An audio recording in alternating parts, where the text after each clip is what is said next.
Okay, boys, we got some for sales here. I believe there's some on the other side, too. What? The Mustang's nice. Oh. So let's see what we can see. Not really interested in this guy at all. Or this one. This one, though. Okay, so it's not an 84. It's got that thing on the top already. Like the color, though.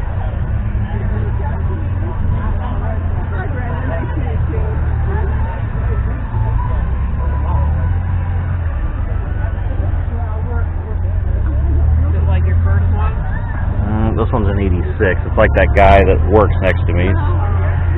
Only this one's much nicer than his. That's different. The headlights are the old style, with the knobs on the bottom that you have to turn to rotate manually. 85 hundo for this thing. A bit more than I'd pay for it, but it is in nice condition, so at least there's that.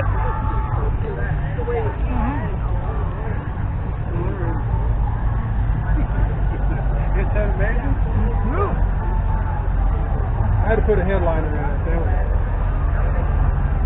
put two headliners. Yeah, I got the Alright, let's see what we got going on over here then, boys. Mustang is Mike Yeager, is apparently the owner of this fine establishment and host of this event. Never pictured him as a Mustang guy. He drove by us a little bit ago on the cart.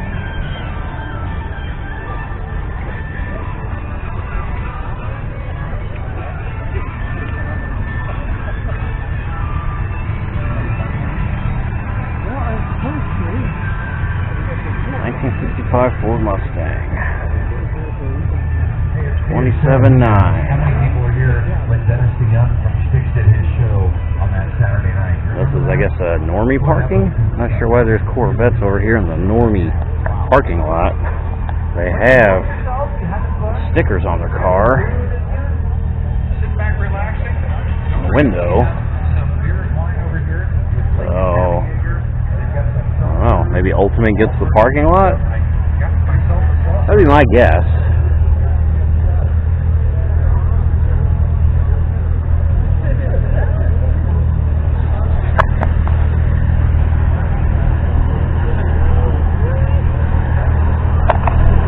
Well, that tank gonna be hot unless there's a fan in it.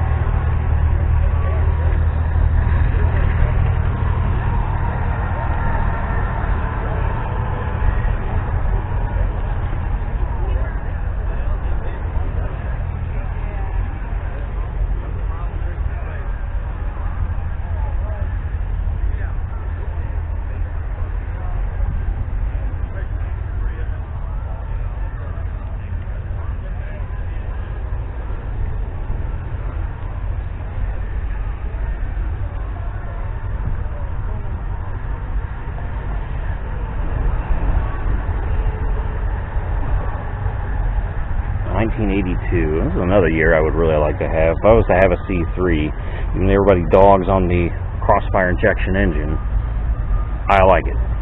Although I preferred the one in my 84. Looked a little different, was designed a little differently, but this one's still nice. It's just a little bit different of an intake and a few other different innards. Admittedly, the 84 is easier to work on, but this does have the same engine. I do kind of like this body style. I don't like the rims as much, though. I like those turbine-style rims that came on those 82s. If I can find one, I'll document it, but you don't see those too often. I usually only see them on maybe one or two cars a show, and I ain't seeing any on any vets this show. Now that I think about it, there's kind of not very many C3s this year at this show for some reason. I don't know why. Canceled this year. I don't know why you cancel the Corvette show. I mean, shit, they canceled last year's. Why the hell we... They're outside, so I don't know either, but... Also, Corona Shane's a cold. Are these boomers really afraid of a cold? I mean, they are boomers, I guess.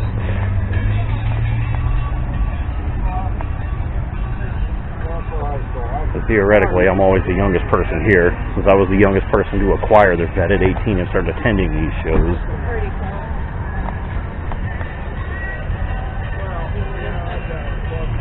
Oh, that C8, the blue one. I like this color blue too. Whatever this is, I love the specking. I don't remember what this one's called. That one over there is called Rapid Blue. It looks a lot like Grabber Blue by Ford. It's called Rapid Blue. It looks like Ford. Well, I don't care what you say it looks like. I'm telling you what it is.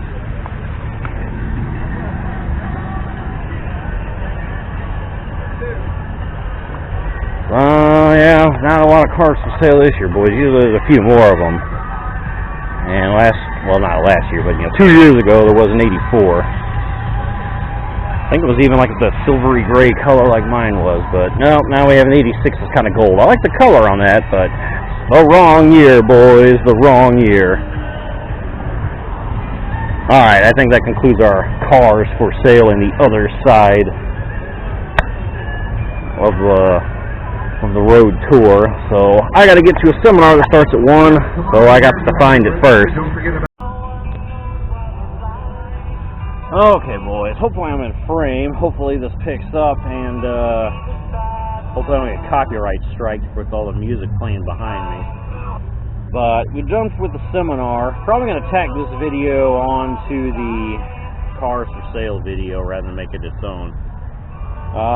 So I wanted to make a point.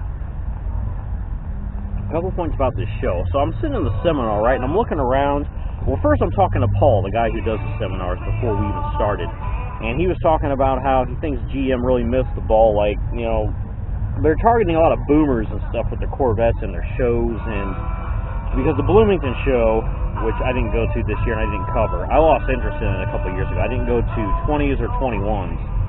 They moved it to the Lucas Oil Stadium or something like that instead of the Indianapolis Speedway. So like I said, I have the pin on my hat for attending that show. Well, attending it for a few years of that show. I bought that pin.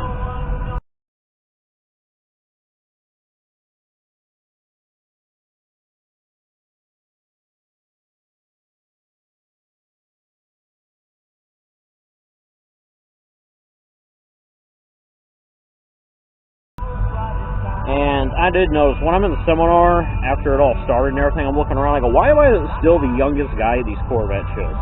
And to put that in perspective, I'm 36 years old now. 36. So I've been attending vet shows for 10 years, and I've owned a Corvette, like I said, since I was 18.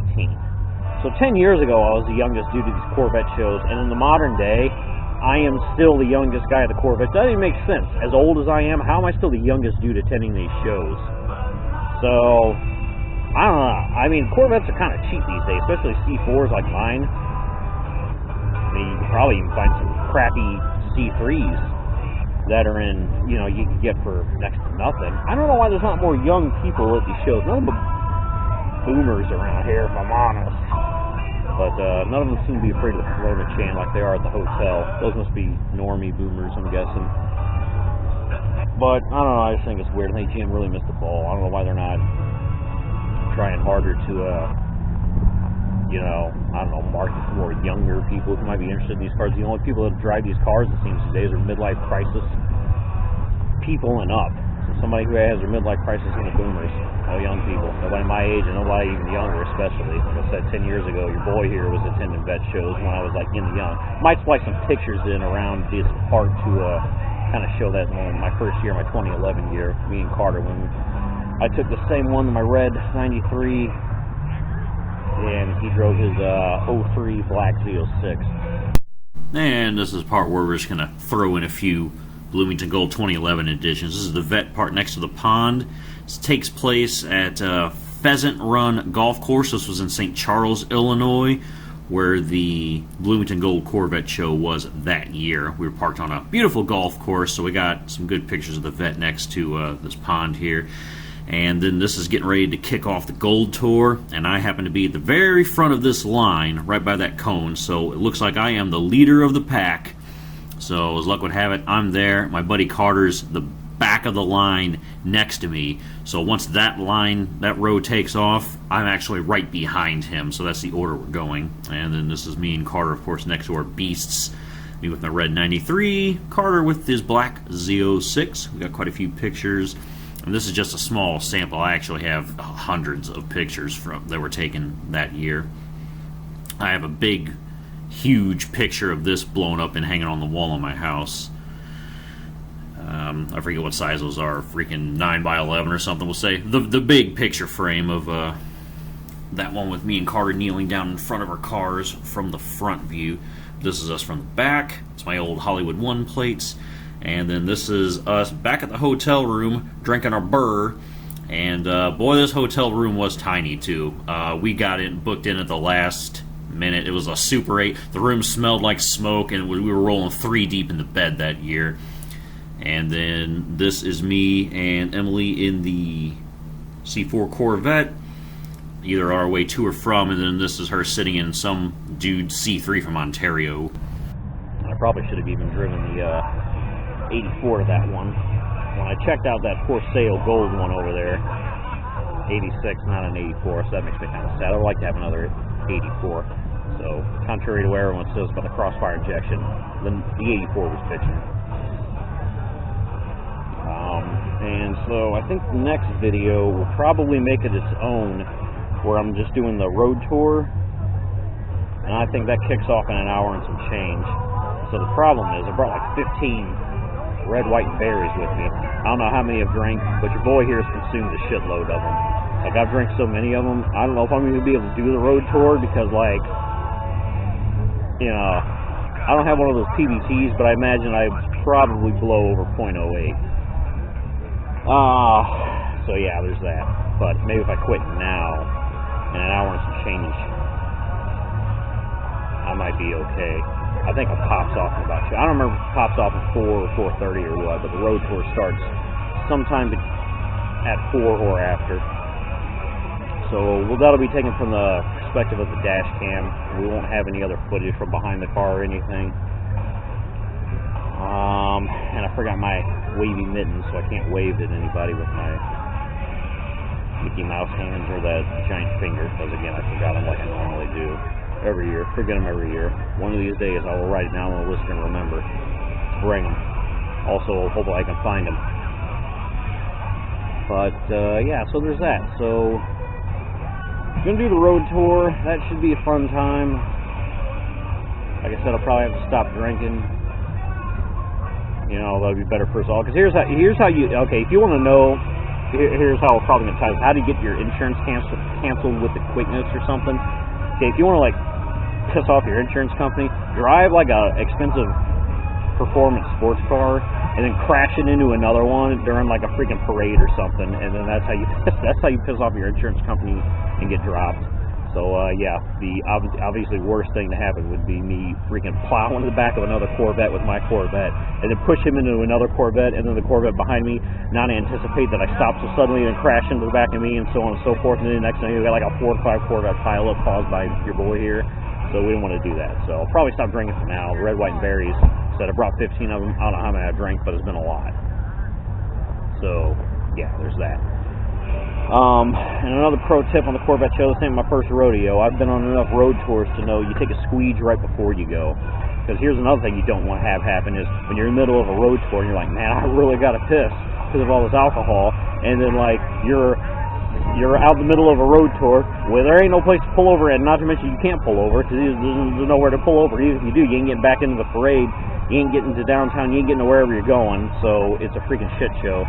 So that happened, I think, a couple of years, but one year I was smart enough, I brought a empty bottle of cup, and that solved that problem, which is another kind of an issue, because, you know, in a normal car, you can just, you know, kind of stand up and take care of your business, but on a Corvette, I mean, if you take the roof out, you stand up to take a squeeze. I don't know if you guys know this, maybe any chicks listening, men can't really piss when they're sitting down, you have to stand up. So obviously you have to stand up in your car so you can do that, but then everyone sees you because you're, you know, up in the air now, windows down, roofs down. It's just a bad time. It's a shit show. But your boy has done it. I don't remember what year that was, but it was the same year I had the Brews and Barbecues Cup. So I think that was a Champaign, Illinois show. Yeah, I think that was Champaign, Illinois. Yeah, it was, because Jake was there. So that would have been 2013, I think. I think that was a 2013 show. I had finally learned enough, because all you do is the best shows, you get tanked and you drink. So after doing that a few years, I finally learned the trick. Take a spare bottle with you, an empty one. But then, like I said, you got to stand up, your roof's out. There's all these people around, because there's all kinds of people wanting to see the parade of Corvettes going through town. But this one should be short, I think, because there's not a lot of people here, and a lot of people have rolled out. Now, maybe they left. Yeah, they plan on coming back to do the road tour. I don't know. That usually happens, but as for the people here, those are maybe only 100 Corvettes left. Should be a pretty short road tour this year. But I'm done rambling on, so all I wanted to say was, for some reason, I'm still, in the current year, 2021, it's been 10 years, still the youngest dude at the Corvette show. Don't know why. Despite the availability and affordability of Corvettes these days. Even the new ones, like $60-something thousand with no options. Base model. It ain't that much. Paid $40 for my Camaro. So, there's that. So, only boomers at the show. I'm still the youngest dude here. And I wonder if that's going to continue, because this has done that for 10 years. What's going to happen in, like, when I'm 46 and 56 and 60? Am I still going to be the youngest guy? There's going to be, like, geriatric 100-and-something-year-old boomers rolling around on the rascals at the vet shop. I'm still going to be the youngest dude with all my gray hair and wrinkles still walking around. I don't know. The other thing is, you need to stop drinking before the road tour, because you don't want a 1050 and then get a D-dub on top of that, and then smash up your Corvette into other Corvettes. And I think there was another point I had made, but I had already forgotten by now. Okay, boys, I just now remembered, so this is going to be a terrible edit job, but because my memory failed me in my old age, I couldn't remember what I was talking about. But I remember now. So the other point that I wanted to bring was when I was talking to Paul, he was doing during the seminar part, he was mentioning, some old dude, one of those boomers, mentioned something about trying to find a qualified technician or something to work on his C3. And I was thinking to myself, well, wait a minute. C3s are pretty simple. Shouldn't he be able to do all that work himself? And not to mention, the dude was the boomer. And I'm like, and aren't boomers kind of known for DIY? Like, I thought I was in the minority, being like a young dude DIYing myself. And, it's always been my experience that people my age don't know how to DIY. That's why they're always Googling stuff on the internet or whatever. I'm from the era where we only had the Haynes manual to look at stuff to fix things, or the factory service manual, or whatever. Nowadays you can do all that stuff on your own, and I always thought that the boomers were more DIY. Now, not to call Chuck or WJ Handy Dad boomers, but they're what I would consider an older gentleman that they do their own DIY stuff. And so I thought, that's always been my experience.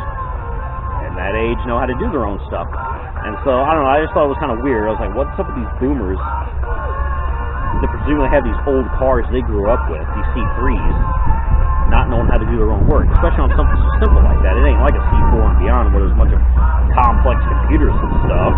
It's, it's a distributor that, is timed a certain way to spark whenever the engine reaches a certain point where it's a top dead center to, it's as simple as that. It's not like a more complex modern day car like mine or the C7 next to me. So I don't know, it was just kind of weird. I was like, so I don't know what's up with all these boomers. I'm the only young guy here, boomers galore, and then the only other, the boomers who I think should be working on their own car, they're like, where do I go to take my old ass car to have worked on? It's like, don't you do that yourself? Well, I don't know. So yeah, that's it. So now we'll splice back to my closing thoughts then. Anyway, so this will be the second to last video of the day, I think. The only other one will be the dash cam footage from the road tour. And then once I get back to the hotel, I'm going to utilize that pool, I think. So that'll be the end of that, I think. And then we'll come back tomorrow for the rest of the Corvette show and then the big concert at night. So, alright. Hope you enjoyed this video. Like I said, it's not our normal DIY stuff, but I'm on vacation. I'm at the Corvette show. I do it every year. Normally, I don't document it ever, but I figure maybe you boys would like to see it. Maybe you were considering buying a Corvette. You never even heard of the Corvette show, and you have a Corvette, and then maybe you would like to come visit us some year at Effingham or Bloomington. I will be going to Bloomington next year as well, 2022. They moved it back to Bloomington from the Indianapolis Motor Speedway. So if you didn't go to the Speedway, get your hat and your pin. You done missed out, boys. You'll have to go and get your pin some other way. So, alright, catch you boys in the next video. I think I'll down maybe one more red, white, and berry. If I pound it out and get it done before 3, maybe by 4 something, I should be sober enough to drive in the road tour and not wreck my shit. So, thanks for watching, boys. Peace.